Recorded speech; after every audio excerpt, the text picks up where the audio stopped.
Donc le violon est composé de pas mal de pièces, environ, en tout cas plus de 70 pièces. Donc on va d'abord commencer par le bas du violon.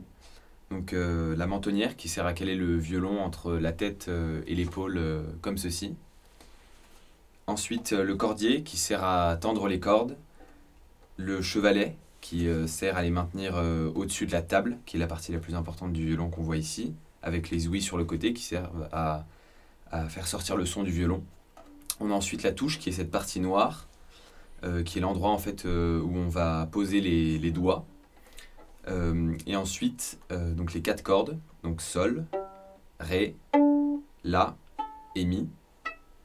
Et ensuite les chevilles qui vont servir à accorder le violon. Alors pour accorder un violon, on va se servir de ces chevilles et les faire tourner pour faire varier la tension de ces cordes, en sachant que en tournant vers le bas, on va réduire la tension et donc avoir une note plus grave sur la corde, comme ceci. Pour augmenter la tension, il suffira simplement de tourner dans le sens inverse et rendre plus aiguë la note. Le violon est accordé en fait par quinte, avec le sol grave, le ré, le la qui est à 440 Hz, qui est la note de référence, et ensuite le mi aigu. Donc pour accorder un violon, il faut simplement jouer les notes, d'abord commencer par le la,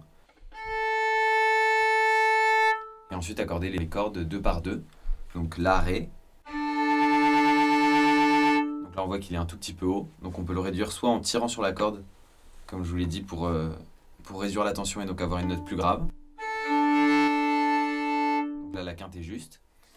Et puisque j'ai désaccordé la corde de sol, il va falloir la retendre. Donc je vais d'abord commencer par tourner la cheville pour avoir une plus grande tension. Et ensuite jouer la note ré et sol en même temps pour obtenir une quinte juste.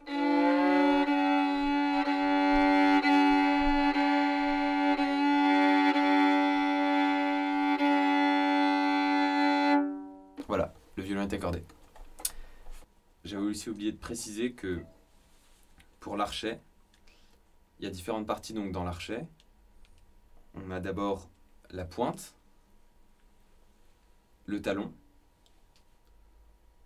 ce qu'on peut appeler le tendeur, qui sert à régler la tension du crin de cheval qu'on a ici, crin de queue de cheval, pardon, qu'on a ici. Et en fait, on va devoir tendre l'archet pour avoir une bonne tension sur les cordes. Si on a un archet trop détendu, comme ceci, en fait, le bois de l'archet va toucher les cordes, donc on va avoir un son qui sera pas très net. Et au contraire, si on le tend trop,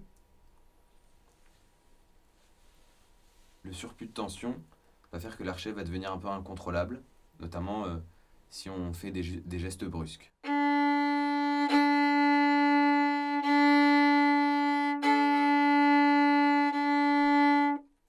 Donc il faut trouver une tension moyenne